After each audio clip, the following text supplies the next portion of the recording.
Welcome, one and all, to this Friday night's episode of Signals from Mars, brought to you by the Mars Attacks podcast.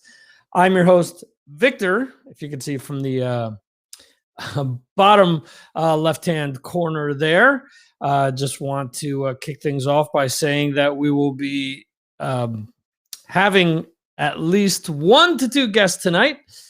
Drew Fortier will be joining us at like 20 after, and then if all goes well, there will be somebody joining us during the last few minutes of the show. Want to say hello to Jose, who's already in Switch. Thank you or Twitch. Jesus, not Switch. Twitch. Thank you for joining me. Remember, anyone who is on Facebook and listening to this, you need to go to chat.restream.io/Facebook to be able to show who you are and to be able, for me to actually receive your comments. So unfortunately, that is part of the nuttiness that is Facebook. And what I will be doing is I will be actually copying this link in to everywhere that I see the video posted on Facebook. So if you see that link, click on it so that I can interact with you and that everyone else can interact with you as well. Unfortunately, again, Facebook has these quirks that do not allow you to show who you are, and it does not allow you to display your Facebook image. Sorry, copying and pasting on the fly. I know, exciting entertainment as we start the show. So there you go. We have Jeremy also hopping in from the UK, from Manchester. He is very festive after Manchester's win this week. Pep and the boys steamrolling a team in the Champions League. I don't remember off the top of my head who they beat. But yeah, congrats to the team, to City. And anyway, so Drew is coming back on. Some people will say he was on recently, but he's going to be on to talk about the new audio version of Rockstar Hitman, which he co-wrote with Megadeth's Dave Ellefson. And last week, he was actually at a convention with Dave where they presented Dwellers, the found footage horror film that he wrote and directed for Ellefson Films. That premiered last week. So we're going to talk about both of those things. When he was on with Dave a few months back, I talked about having him back on. And, I don't know. Is Drew the biggest name out there? No.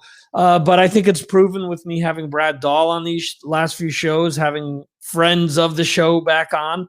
I think people just enjoy the conversations that we have over me just having some random person just going over some rudimentary questions. So that said, I always try to, prepare questions that are outside of the norm so that the people that I am interviewing kind of feel at home with things, and kind of get them to come out of their shell per se. Real quickly, let us check out the stuff over on the Mars Attacks website, because we may not have time for it later. And actually, we're going to turn on this feature as well. I see what that does. Okay. That's kind of weird. All right. There's a new beta, so if you guys send anything in the chat, it automatically would post here. But it isn't. I mean, it takes up a good chunk of the screen. It would be cool if it would automatically overlay it, but I could just manually do that. So anyway, MarsAttacksRadio.com is where you can find all the great things Mars Attacks related, from Facebook to Twitter to Instagram, Tumblr. If you aren't subscribed on Apple Music, iTunes, you could do that. Stitcher, Google Play, the RSS. There is a Telegram group, and there's a whole bunch of other fun things here. If you're listening to this in a replay and you want to join us on Friday nights, these shows are 6 p.m. Eastern, 3 p.m. Pacific, 11 p.m. in the UK, and midnight from Friday into Saturday for those in the Central European time zone, so mainland Europe pretty much. If there are any questions as to how to find these live streams, just go to MarsAttacksRadio.com and you'll find links to, again, the Facebook. You'll find links to Periscope, to Twitch, to YouTube, and to Patreon. I want to send a shout out to my patrons, Jeremy Weltman, who is in here with us now, Mike Jones, also Steve Hoker, and Brad Dahl, who is also there. Real quickly before we jump back to MarsAttacksRadio.com. This was loaded up before. It's kind of weird. Anyway, so we premiered videos not premiered, but I posted them to get people's comments. Silent Winner, Empires of Sin, Ricky Warwick's You're My Rock and Roll. Jeremy Weltman has asked me the last few Fridays for my track of the day. Today I said the Almighty's Jonestown Mind off of the 1996 album Crank, which I absolutely love. Ricky Warwick, I don't know if it was him or if it was his team, but somebody liked it from that side of things. And that is always great when that happens, whether it's him or not. And here we go. Jeremy just responded a few minutes ago. I'm liking his responses. He has, no, I haven't, probably this weekend. I love straight up rock and roll stuff like this song. I've just listened to half now. It's really good. Plus, there's a free CD which finishes off with a great acoustic versions of Maiden's Wrathchild. We did the What Are You Guys Into This Week post. Our good friend Brad Dahl covering Andrew WK's Party Hard. He sent me that video, and I couldn't help but share it. And we have a bunch of other videos that have been posting throughout the week. And like I said, you know, people, the patrons, get to comment on this stuff. So if you want to join in on the conversation, it is a very safe space. So there we go. So let's see. Let's look at the some of the new releases for today. And actually, I will say that episode 201, which was last week's live stream, posted today. And I also posted the actual, live stream to YouTube today. So you can check that out. We have today's new releases. And the new releases here have Alice Cooper's Detroit Stories. And I go on kind of a mini rant here about how, big publications. I talked a little bit about Louder last week, like really screwing up a review, which really irked me because the reviewer did not seem as if they even bothered listening to the album because they got a lot of the facts wrong. Here, you have all of these big quote unquote sites that only review hard rock or metal albums if they're quote unquote big artists. And their only reasoning for doing so is to crap on them and kind of be like, oh, well, obviously indie rock is better. Obviously, garage rock is better.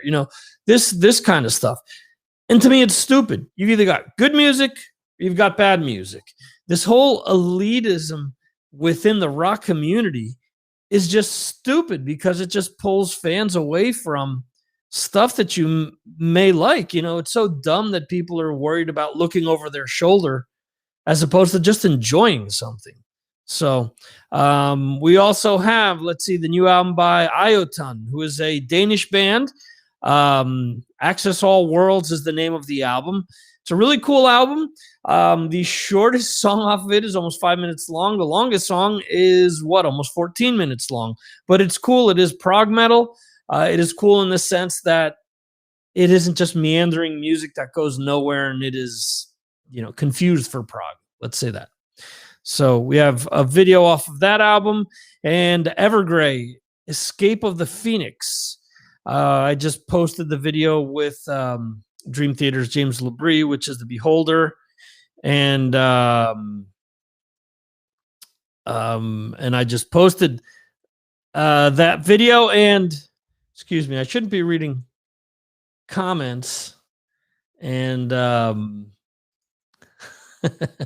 and trying to read something off of my website at the same time. So Gabriel is chiming in saying, heard new Alice Cooper is pretty good, but I haven't heard it yet.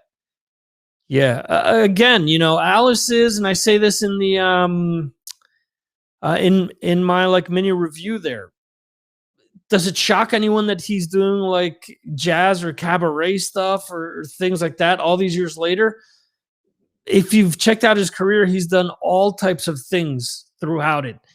And as a result, he's kind of culled everything together on this album. And sure, there's covers and originals. But I mean, given that he's known for his, stage show, I could see him doing like a stage show just around this album. So so check it out. Some other things that came out today: new album from the Melvins, plus some reissues. There's a new album by NoFX, Steve Lukather, Moonspell out of Portugal, My Life with the Thrill Kill Cult, Epica, Anke van Griesenbergen, hope I'm saying that right, formerly from The Gathering and sometimes appears with Devin Townsend, Architects, the UK band, not the US band, Bonfire, Hellfire, or Hellstar, excuse me, kind of screwing that one up, Wizard, King Gizzard and the Lizard Wizard, Sister, Einhargen, Jarhead Fertilizer, Omnius Rain, Cortege, and A Better Hand, all released full lengths today. Of Mice and Men released an EP. And again, reissues from the Black Crowes, the Melvins, and Einhargen released a reissue as well today. And there's a compilation box set from Creator. So we're still like about 5 minutes away from Drew Fortier actually hopping on. So let's check out some of what's going on Blabbermouth at the moment. Let me just reload this so it starts the whole the whole Jesus. Now I'm forgetting the term for this carousel. There you go. Jesus, sorry. Say merry-go-round. Stephen Pearcy and Bobby Blotzer reunite. As per Metal Sludge, excuse me. The rumor is that the two will be getting back together. Pearcy has been talking about wanting to get the remaining four original members of the band back together to record one last album and tour. We'll see how that happens. Let's see. Whoa, now this isn't working at all. Okay. New LP by Megadeth to include a cover song. Sounds cool. Pert is, see, this is what I didn't want to happen. And I pronounced Neil Peart wrong. Mike Portnoy. Peart is the greatest of all time. He said that over John Bonham. Look, two different styles. And any time that something like this comes up, I just feel like you just don't get it, do you? It's just one of those things where this is all your preference. It's subjective. It's art. You may think Nico McBrain is the best drummer in the world. You may think, I don't know. It all comes down to, what do you like better? Pizza or hamburgers? Well, I really like pizza, but I kind of like hamburger too. So, on Monday I'm going to have one, and on Tuesday I'm going to have the other. So it's sure, Peart is my favorite drummer, but I still really like John Bonham, and I'll still listen to his music as well. It's just all kind of goofy to me. Simon Wright says that AC/DC never called when they needed another drummer. When Chris Slade came back, that, I mean, kind of makes sense because he left and Chris Slade jumped in after he left the band. Simon Wright left. He wasn't kicked out, where Chris Slade was always let go every time, Phil Rudd has come back, basically. Eddie Van Halen's guitar tech could lose his home, obviously, because there isn't any touring. He apparently had like $200,000 that was supposed to be coming in, but through loss of touring and doing repair work and whatnot, he's missing out on money that would have come his way. And what else? We have Chester Bennington, the drummer of his original band, who still remained a friend of his, said that Chester was on top of the world 2 days before his suicide. So whole situation is kind of sad. So let's see. Jeremy Weltman says, yep, it's silly comparing all those greats. They're just great. I agree 100%. So let's see here. What other things do we have in the news? We have Dee Snider sings Love Hurts in a new video from the creators of Rock Me Amadeus. Okay. Megadeth's David Ellefson says, let's see, discusses lack of bass on Metallica's Injustice for All album on another effing podcast. That is Izzy Priestley's Jesus, I hope I'm not pronouncing his last name wrong. If I am, I apologize. That's his podcast.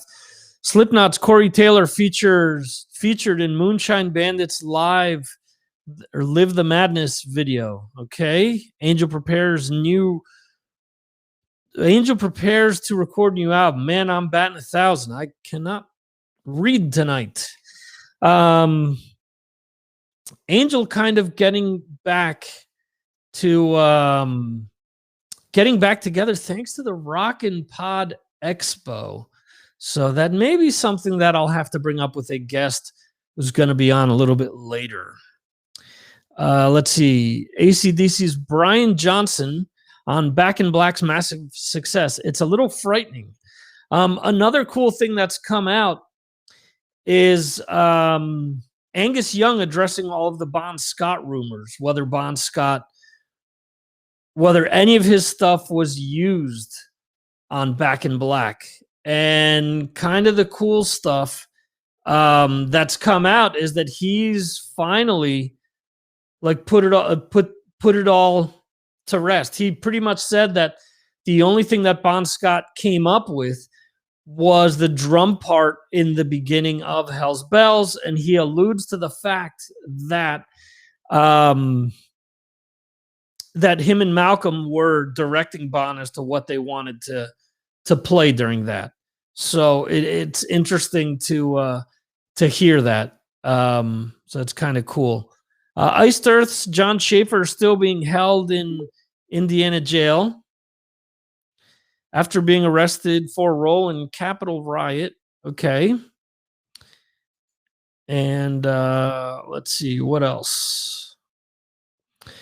We have Tomahawk releases music video for Dog Eat Dog. Tomahawk features, let's see, Mike Patton, obviously, from Faith No More. It also has Dwayne Dennison from the Jesus Lizard. Trevor Dunn from Mr. Bungle, also in Phantomus with Patton.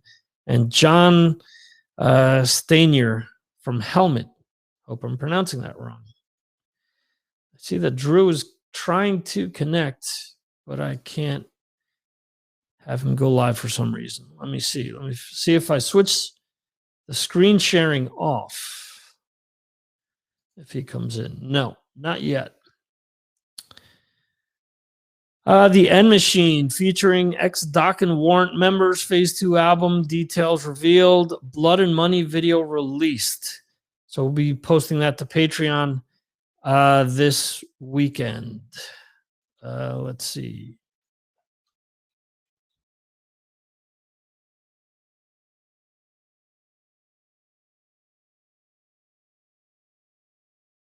See if you have Facebook, if I can see what's going on with Drew. I see his name, but I don't see that he is connecting.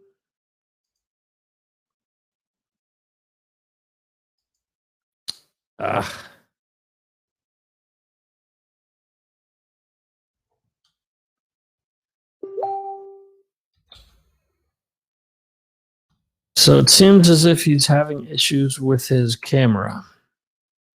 Okay.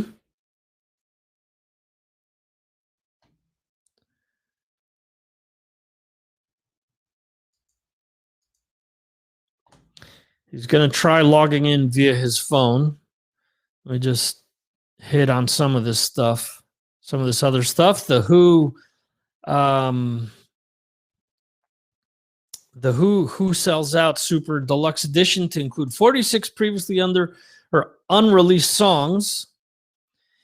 Trivium's Matt Heafy drops In Waves acoustic EP. And you can listen to Lady Evil and Die Young from Heaven and Hell and Mob Rules Deluxe Editions. Brad Dahl and myself did discuss plenty of Sabbath last week. Talked about our first Sabbath album that we ever picked up. And that was interesting to say the least. So I hope people enjoyed that conversation. I guess this, other people have been complaining about it being lagging as well tonight. Has anyone seen any issues on their end with the video lagging, or is it good for you guys?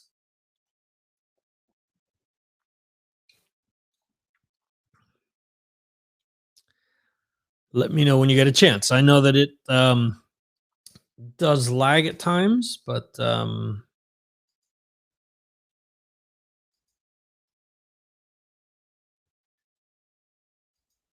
let's see. Let me try the sharing of the window like this. The other thing that I did want to bring up, okay, so on YouTube, it's good. I did receive this. This is from Troy Donahue. He's a 17-year-old guitarist from New Jersey. And due to lockdown, he's created a project called Trojan Warfare. He has it up on SoundCloud. It's 7 tracks, 32 minutes long. And let's see. It seems that Drew's joining us now. But anyway, guys, check out Trojan Warfare. Lost in Space. Again, 17-year-old kid from New Jersey.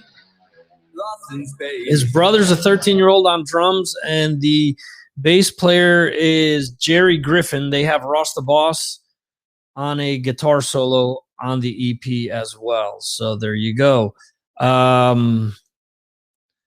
Let's hop on over to Mr. Drew Fortier. How are you doing, sir? Good. Can you hear me okay? Yeah, I'm hearing myself like echoing though. Oh, that's weird. Let's see if I can fix that. Yeah, I'm sorry. I had a couple of technical issues. I'm not sure what's going on. My webcam ain't working, and let's see. Do you still have the echo? Now I don't. Oh no! When I talk, I hear it. Oh, I hear myself.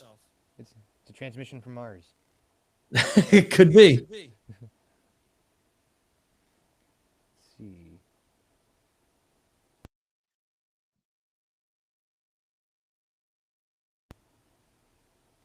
Let me see. What if I try to turn down your mic on my end? Actually, no, still coming up. Coming up to a lesser extent, but it's still there. Let me see if. All right. So let me do this while I ask my questions. I'll just mute you, and then that way You can just fire back after I'm done asking. How about that? All right. So with you guys were in North Carolina last week to premiere Dwellers, which you wrote and directed.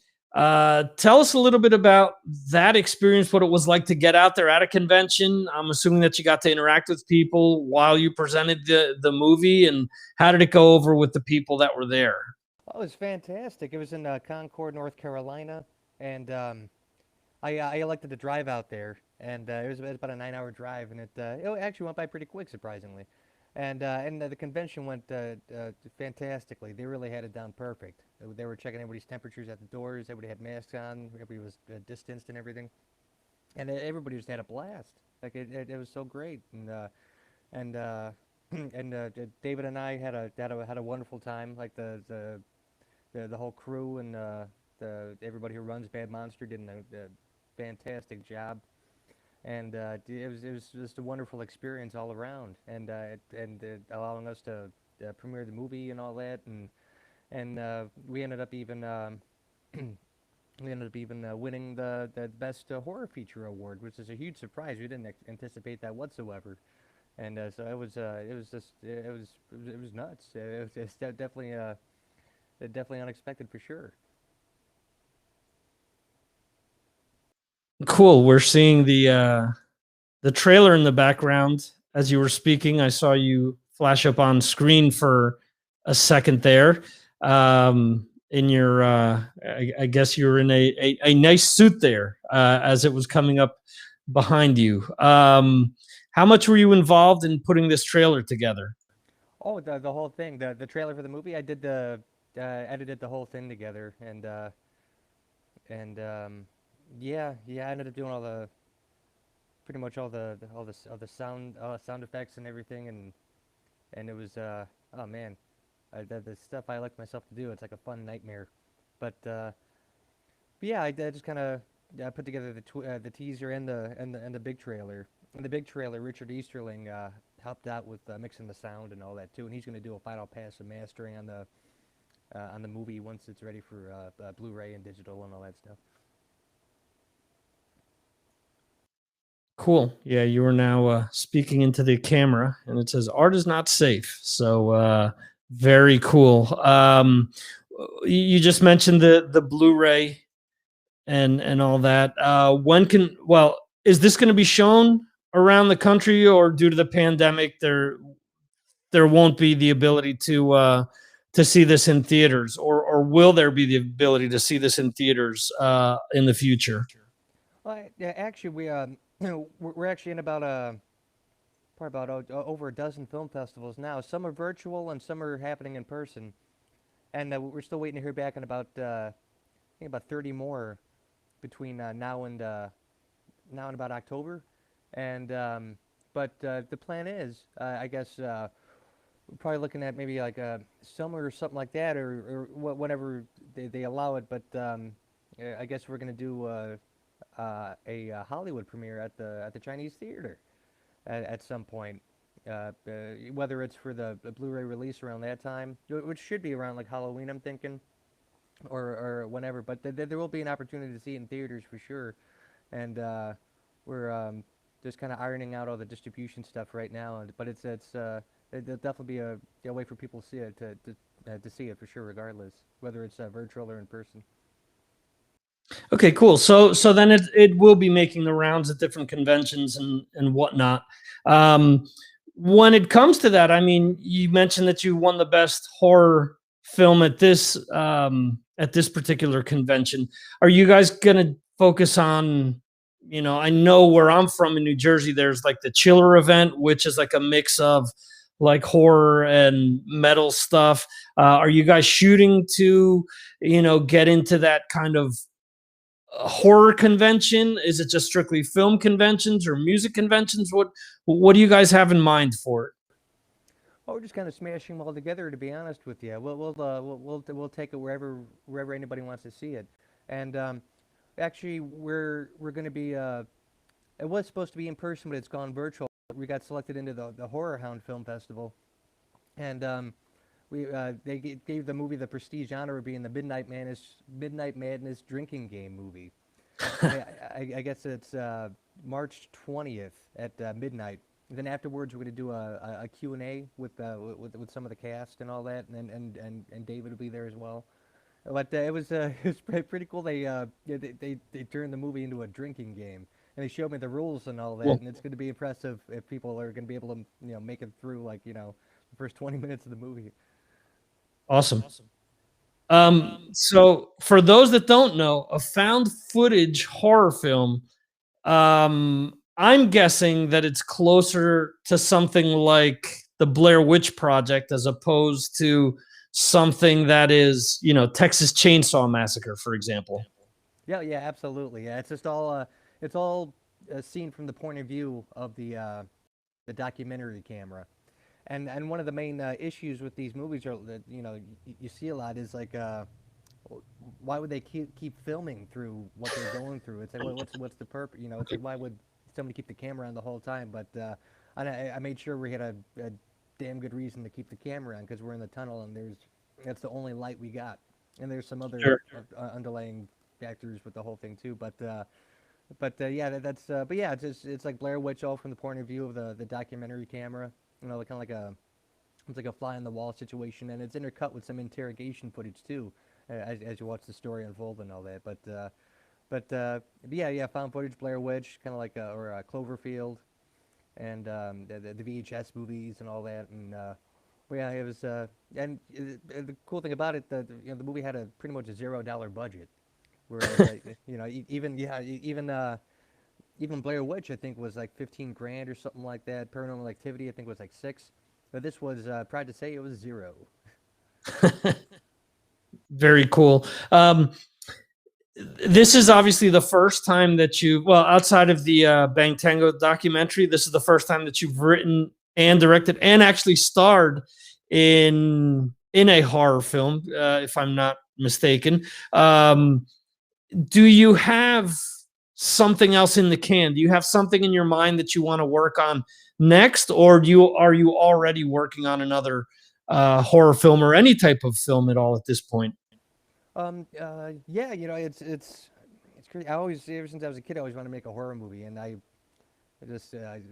can't believe it was able to pull it off like this. And I never planned to get into acting or anything like that. The first thing I was in was actually a movie called Her Name is Krista that came out last year, and the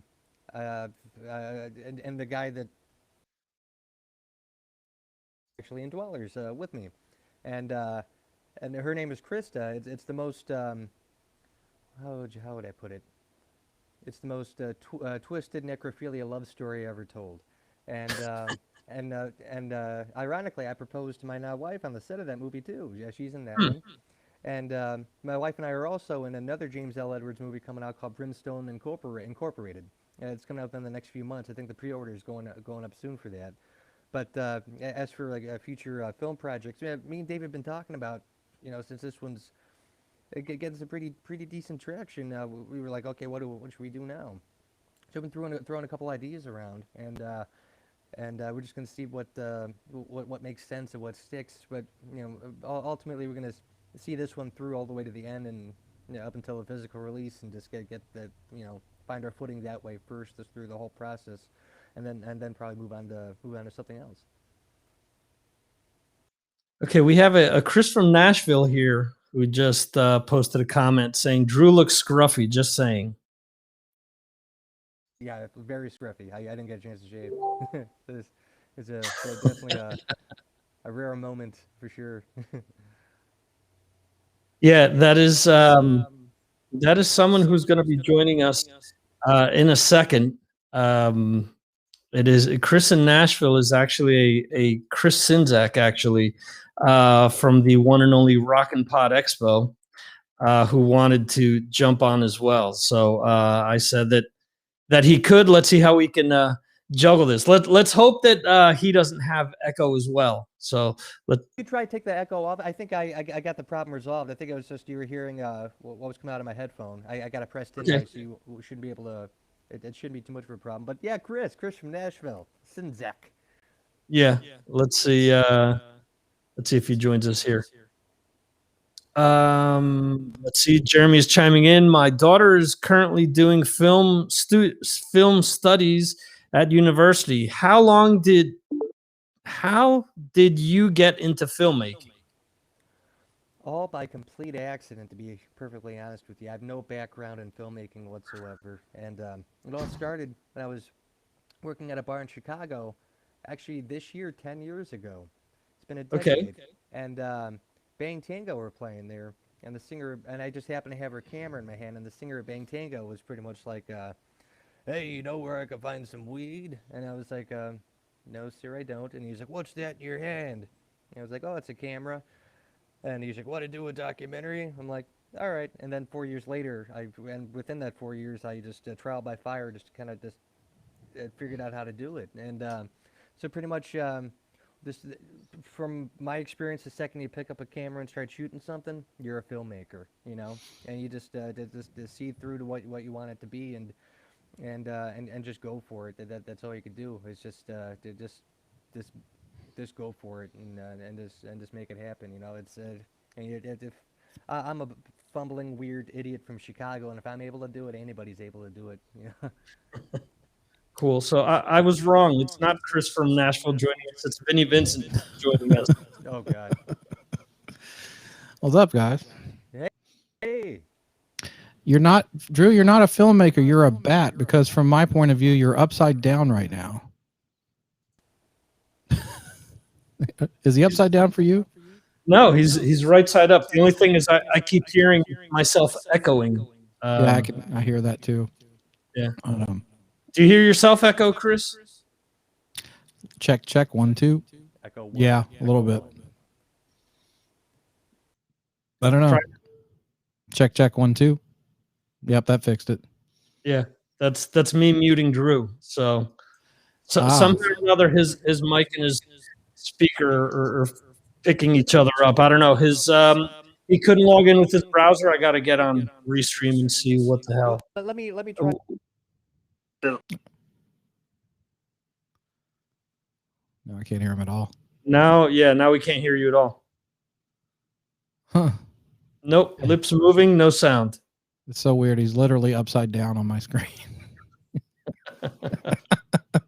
Well, but I would also not be shocked to find out that you probably haven't updated your computer in about 15 years. So that's probably why you're seeing him upside down. Oh, no, this computer's pretty new, actually. Oh, is it? Yeah. I've had it like maybe a year. Okay. Yeah.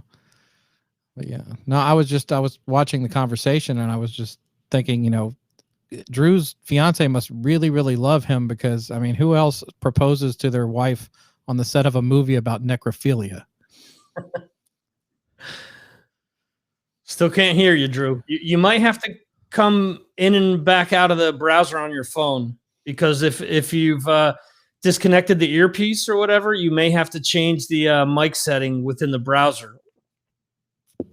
Oh man, I hope I didn't screw things up by joining. No, well, now he's sideways, and now he's back. Now he's gone. For a second there, I thought we were part of one of his films, part of one of his, found footage films. I don't know. He was giving me like vibes of one of my favorite Ramones songs. My brain is hanging upside down. Also known as Bonzo Goes to Bitburg. Let's see. He's coming back. Now he's sideways on my screen. Okay. It's so weird. All right, back. I can hear him at least. I can hear you now. Yeah. Yeah. And now you're... Is that better, everybody? All right. I'm not watching the actual stream, but yeah, you're sideways now. You were upside down. Okay, let's ask the people in the chat. Yeah. Now you're upside down. Now you're on the other side. We are just It's like a found footage movie. Yeah, that's what I said when you disconnected. I said I think we're part of one of Drew's movies currently.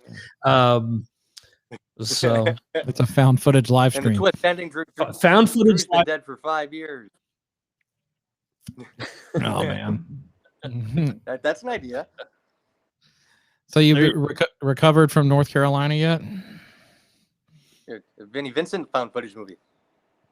Yeah, nobody needs to see that. Box office poison. Box office That all poison. that all depends. Would there be any of were there any documentary crews around you at in Atlanta? No, just Rock and Ron with his camera. I don't know if you want to call that a documentary crew. Did he record any of that though? You and Vinny interacting?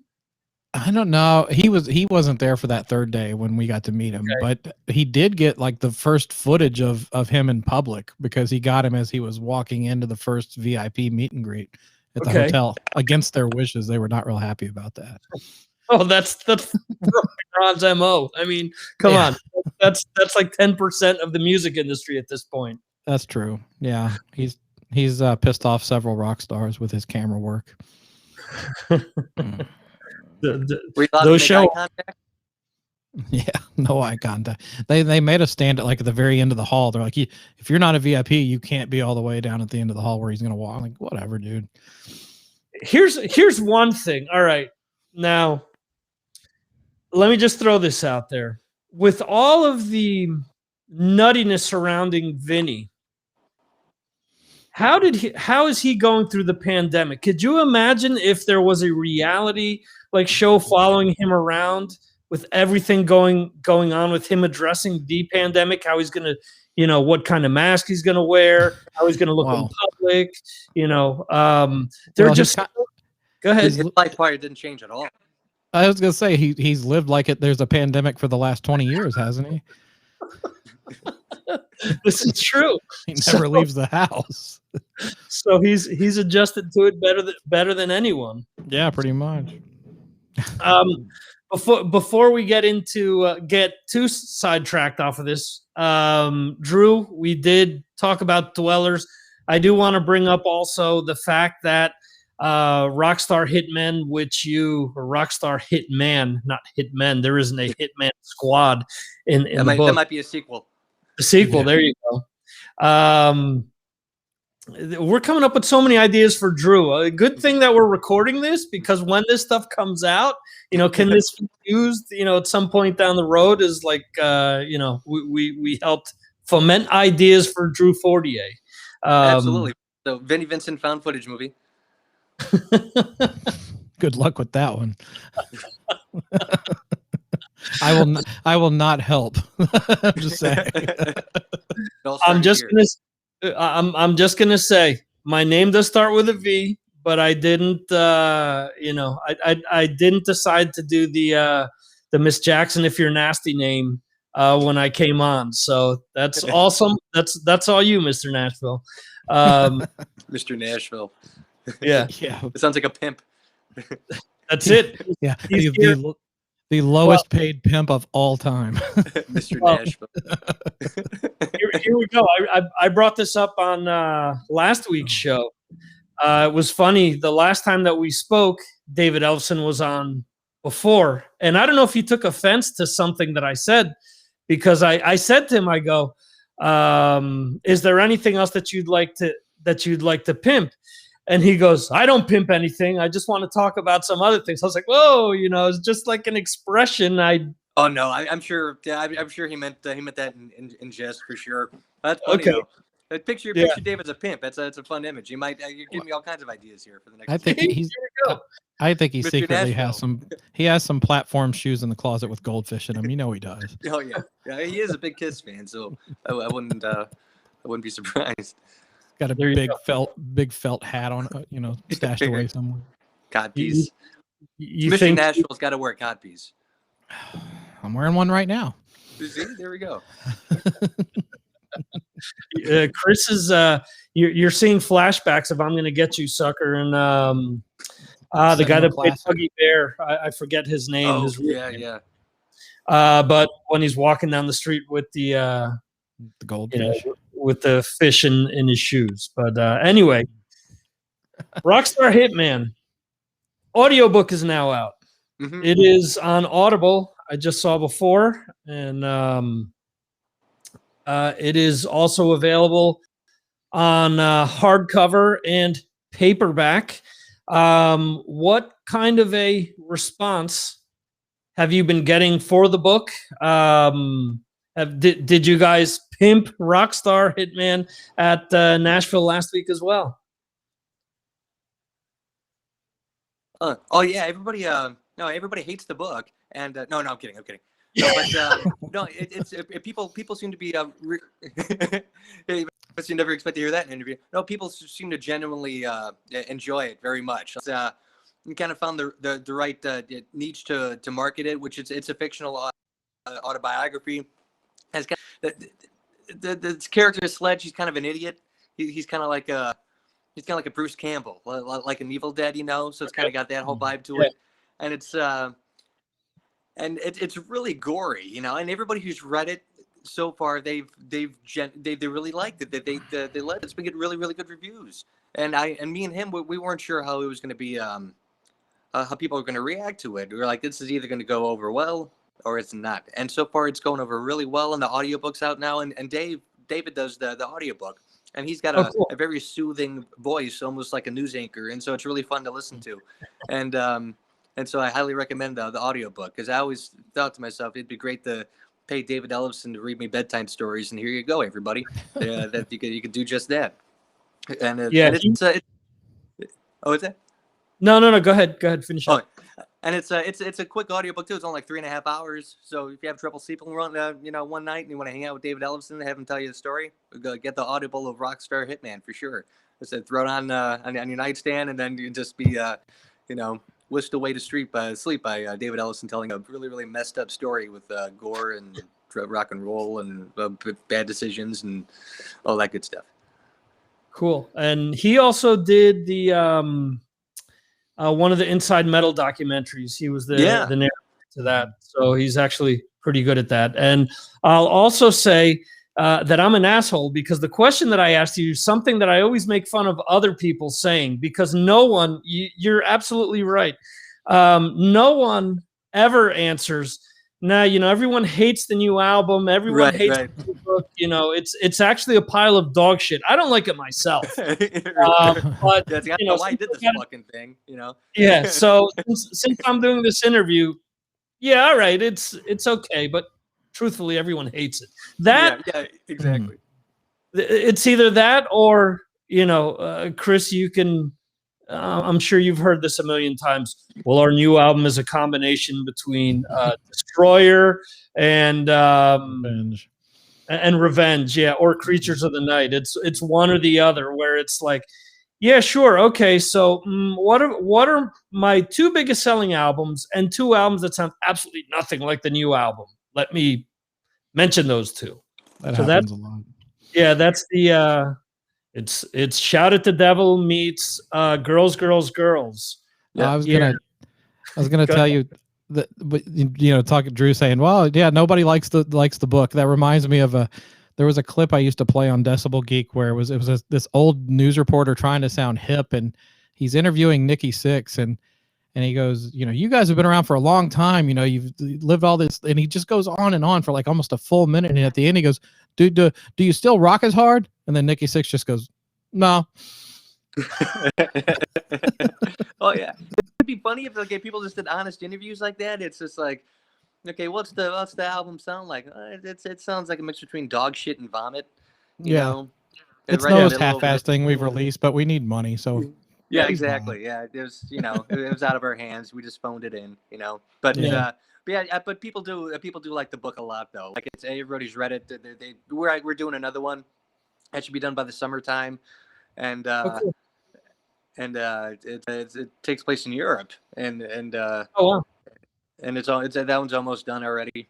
But it's really like a mix between Shout at the Devil and Girls, and cool. No, you should say it's a combination of Generation Swine and New Tattoo. Right. You're right. Oh, yeah, exactly. Yeah. It's a risk load albums. You said that, not me. I'm not going to piss off the boss. I'm not touching that one. Oh no! David knows I love Risk. I absolutely love Risk. I thought that was a great album. Like, so you're the one. For liking risk. I risk. Hey, I love the first Load album. I'll cop to that, but the second one, that's just way too much. I like songs. Yeah, I like a lot of it. There's way too many songs, but I do really like some of the songs. On Load 2, you're saying? Oh, what's that? On Reload? On Reload? Actually both. Like yeah. Like if they would have just whittled it down to like the 10 strongest tunes off the both of them, I think they would have had like the album during that time. But it seemed like they were just like they just couldn't. It seemed like a very indecisive thing just to kind of put out two like what they were like 15 tracks a piece albums, so like 30 songs altogether. So it seems like they didn't get through the whole process like properly. We're just like okay, we need to make decisions and whittle it down to what we need it to be, like 11 songs. Instead, they just couldn't come and anything. It was like they just put it all out over 2 albums over the 2 years. People, then I'm sure that those tours they didn't play too many of those songs. I'm sure it's mostly the old stuff anyway. So it was just a way to keep them out on the road, still kind of touring on the Black Album in a way. Just to kind of keep out there. Right. But that's the side effect they have like 2 during that time, and then they did that covers album, and which was I thought that was pretty cool. But, Yeah, but I mean, correct me if I'm wrong though, but isn't that the point of management or even a producer to actually, not just continue to say yes to a band and say, hey, not for nothing, but these songs are great. All of them are good to great, but let's combine and get the best possible songs. And it's similar to what I think although they said they would never do something like that again, they did it with Death Magnetic by releasing an EP after that, which were just cut and paste songs. And then with the new album, the new album, the Hardwired, I think had 6 to 8 really good songs, but then they ended up releasing 15 songs. It just was for me. It was a bit too much. Yeah, Hardwired. Yeah, that was a double album. It didn't need to be a double album, at all. I think it's I guess from what I understand, Metallica, that there's no like riff like ever wasted. Like there's too many bonus tracks on many of their albums because they just like to use everything. So I guess after the Black Album, it was like, okay, they toured for like 3 years on that, and it was pretty much like, okay, we're gonna lock you guys in a room and make you like 30 songs. And be that band, they broke out big time. They were the biggest band in the world at that point. Them and like Guns N' Roses, and you saw how inflated Guns N' Roses got, and so by that point it was just Metallica kind of the flag bid, and so that's just them kind of falling hubris to their own designs, where it's like no riff wasted. Well, it's like, now we got 9,000 of them, so I guess we're just gonna have to put them all out because that's how they roll for whatever reason. But yeah, that shit, dry hard album, like you said, it was like 6 to 8 good songs on it. They were long songs, so get away with it being like 8 tracks, But But yeah, same thing with the Load albums too. That should have been one album. Should have been maybe 9-10 songs. That should have been that. Yeah, and actually with the first Load album, they ran out of space. The song Outlaw Torn is truncated because the full version is on the single of like Mama Said or something like that, because there's an outro solo that's cut by like 3 minutes. So the album actually goes over the 74-minute mark on a CD. So you're 100% on the money. There was just too much stuff out there. I do want to bring up as well the fact that Chris is the head honcho behind the ROCKNPOD Expo, and Drew is actually going to be at ROCKNPOD. So for those that are checking the live stream out, you are seeing absolutely. I can't Drew wait. and a bunch of other people on this page. Yeah. For those that have not been to the ROCKNPOD Expo, would you say it's a combination of Shout at the Devil and Girls, Girls, Girls? Or is it more in the vein of Saints of Los Angeles? I'm not even touching that one. Oh wow. Well, that's a good question. Oh, I'm not a Motley Crue fan, to be honest with you, at all. Yeah, my wife's me a look right. Look, it's No. Okay, my wife loves Motley Crue. Look, she's got Motley Crue stuff over there and everything.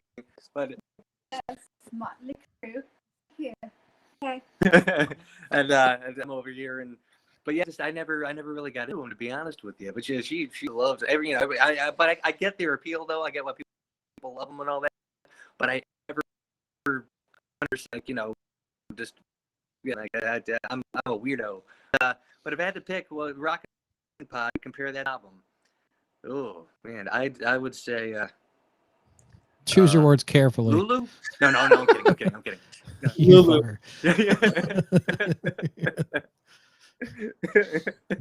There will be no elderly people reciting poetry. There will be no one saying spermless like a girl for 7 minutes. You mean? I don't know. I mean, yeah, I don't think there's not going to be any old people reciting poetry with disjointed metal riffs. But no, I don't even know what to say.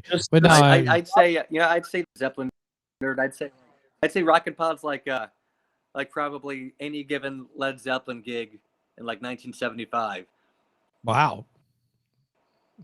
As in, like, entertaining, but completely inebriated. It's not even in existence. I've seen a lot of bootleggers fucking at that point. Yeah. So a lot of drug and alcohol abuse. So that sounds about right.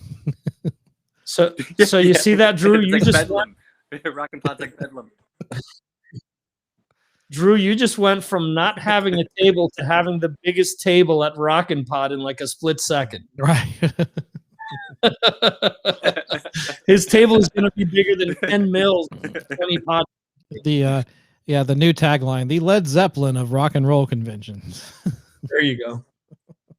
All right, we have a question for Mr. Czynszak. My table's just going to. There you go. This is for me. Yeah. Okay. So for Vinny, when you are creating music, do you try to cater to the media the music is intended for? Example, movie versus live versus studio album. Okay, I think.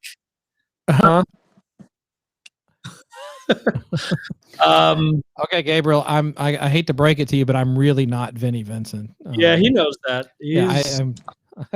I hope I look a little more manly than that, but no, the only music I create is on my playlist, so I'm probably not a good person to answer that question.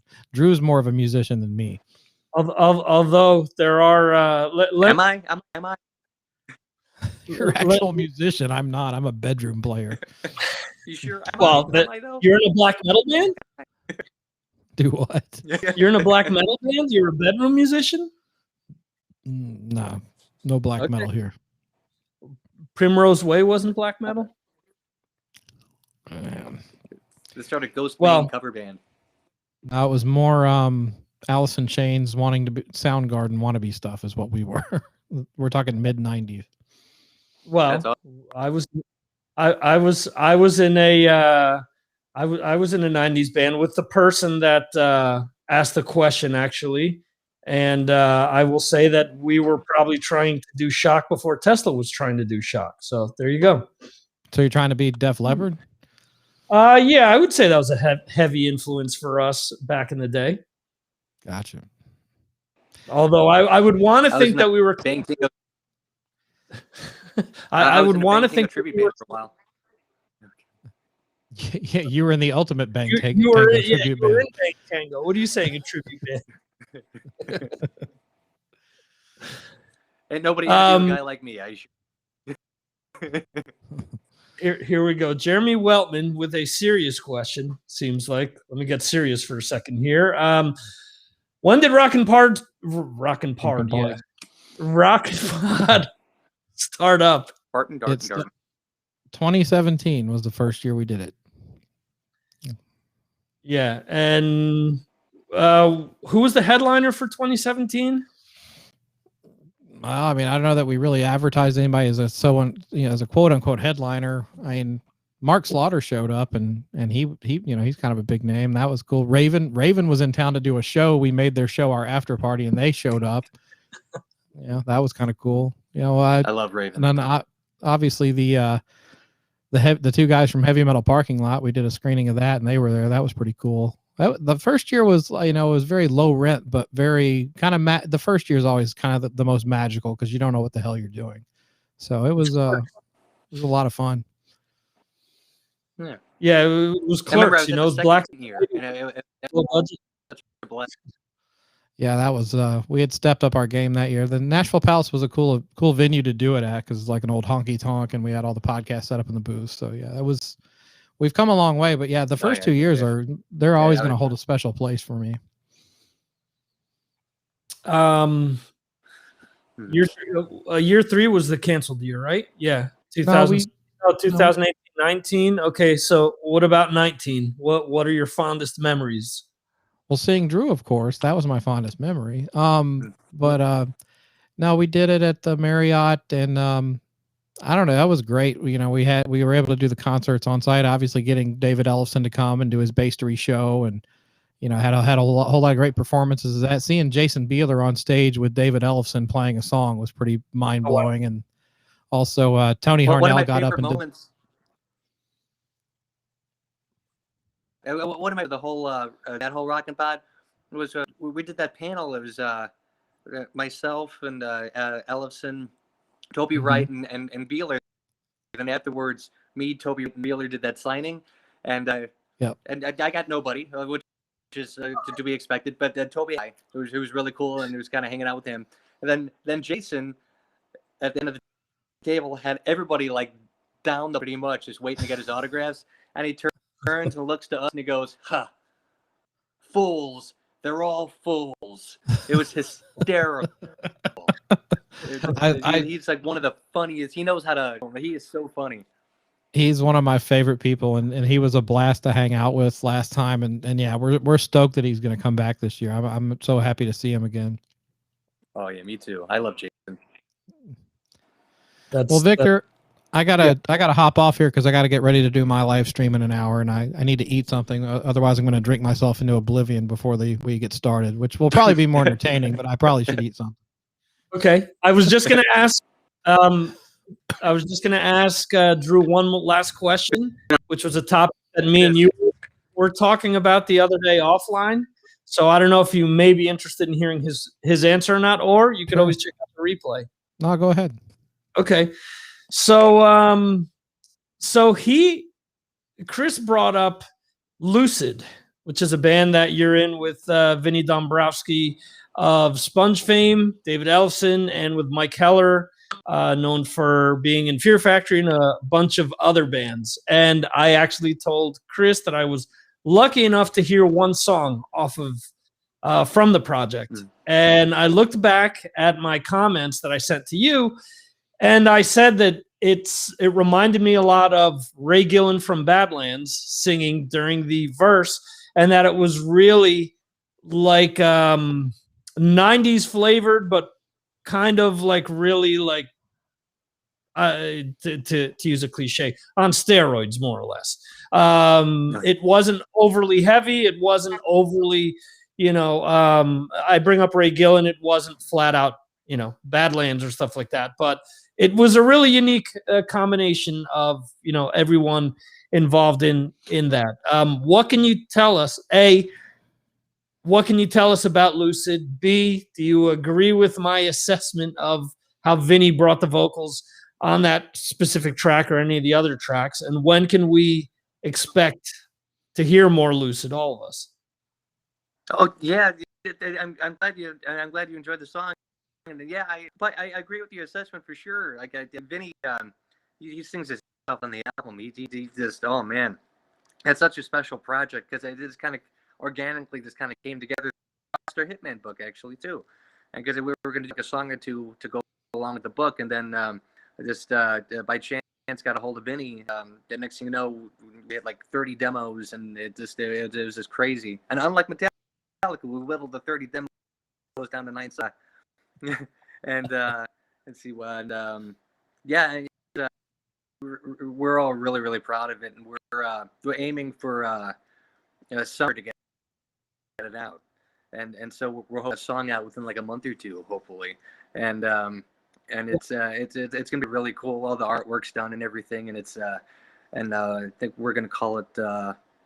It's probably a scratch image. We're calling it Breach Boy, and it's gonna be pretty cool, and it's and actually the four of us. We're probably going to end up doing a couple shows too at some point. We actually got an agent and all that. So even during this time, we're going to try and get something together. Because some places, they're still allowing a few things, so we might get out there and do a couple gigs. So it should be it's pretty interesting to see how it unfolds for sure. But I'm trying to think that I answer all your questions. Did I answer any questions? You answered all my questions. Perfect. So real quickly, Chris Czynszak from Decibel Geek. DecibelGeek.com, Nashville ROCKNPOD Expo.com as well, if anyone wants to find out about that. Your live stream tonight, which is Friday Night Live, where can people check that out?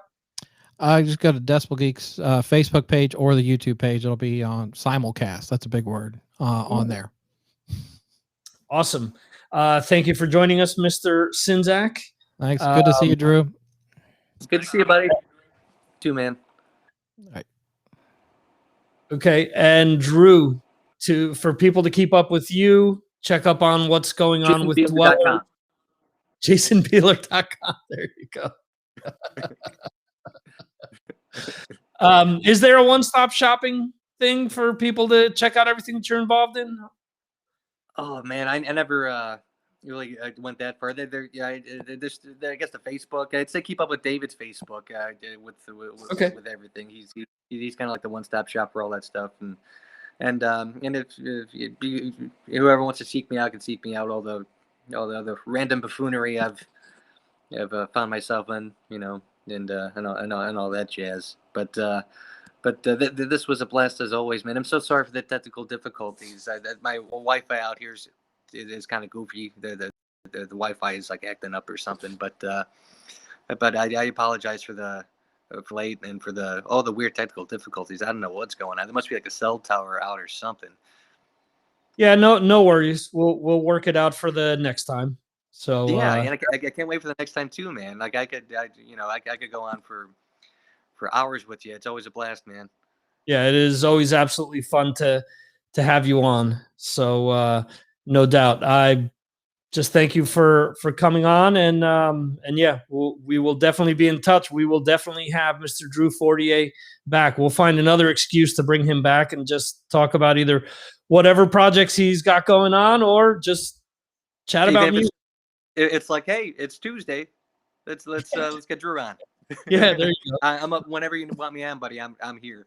And awesome. And next time I'll make sure, because I had to rush home and I didn't have enough time to test out all my equipment and all to make sure it was working and everything. Yeah. And it just happened to be like, that one, like 0.1% of the time where everything just like fails, and that just happened. And I really apologize. So next time I'll make sure I'm 100% prepared and everything, and we'll have a even more crazier, awesome, dark, depressing, and hilarious interview.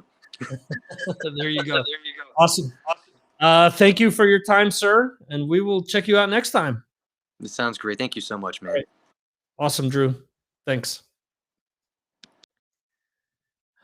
All right, guys, we are wrapping up the show. For those of you that are still hanging out with us, I know a few of you had to go. I do appreciate everyone for listening to this or watching this, whether you're listening or watching live, or whether you're checking out any of the replays. I have been uploading the previous week's episodes on Fridays, on the following Fridays, only because it gives people kind of a reminder that we have a live show that evening. That may change. Who knows? I recorded a really cool interview with Richie from Focus on Metal podcast. Richie and me are friends from we're podcasting friends. We've been friends for quite a few years, and we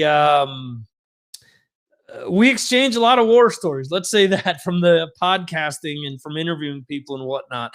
It is a no holds barred interview that is coming to my Patreon.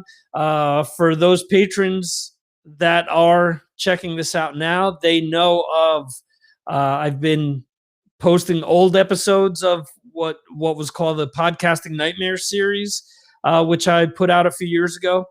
I've been re-releasing that on Patreon. Can't be found anywhere else. Well, on Monday, if I'm not mistaken, I got to check out when I scheduled it again. I brain fart right now, but I believe it's Monday.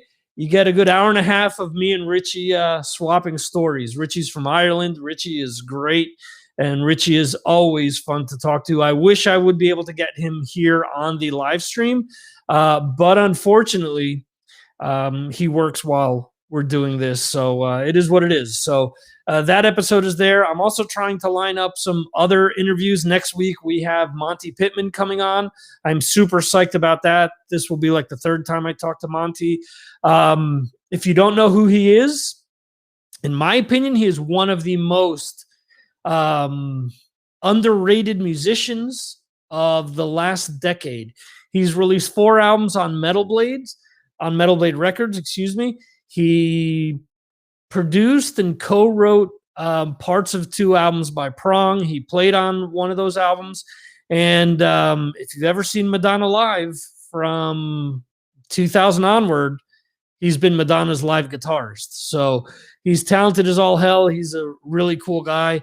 And we're going to have him next Friday. And I'm trying to work out some other stuff, trying to bring on hosts from other shows, not only to cross-promote with them, but because I've always seen this as a brotherhood where we help one another out and help spread the word. And yeah, I'd love to have like a revolving door of people that keep coming in and out of the show, you know, where I get to talk to them about music. And, you know, we have people chime in and let us know, you know, kind of play along and are along for the ride with all this. So again, thanks to anyone who is watching this live, who is listening to the playback or watching the playback. I really, really appreciate it. And yeah, one last thing. I posted this in Patreon. The Mars Attacks podcast is continuously one of the top 50 podcasts in Estonia. So take that. Yeah. We had number 19 for episode 200, which featured Brad Dahl and Mark Striegel from Talking Metal. We were right up there, man. Episode 19, top 20 in Estonia, man. Doesn't get better than that. So, yeah, and I've charted in. I've seen Sweden before, you know, if I've interviewed Swedish acts, but it is what it is, you know. I'm having fun, and I hope you guys are too. And again, thanks for listening. Thanks for watching. Thanks for the support. It's been a blast another Friday night. And I don't know, as Jeremy Weltman has said, maybe when I say see you at the end of the show, it says something like, you know, Estonia kicks ass or something like that. Nobody rocks harder than Estonia, mate. You know, who knows? Something like that. So there you go. All right, guys. Thanks once again for listening and watching. As I repeat the same stuff over and over again. Thank you once again, and we will see you right here on the Signals from Mars live stream brought to you by the Mars Attacks podcast. Until next week. Yeah.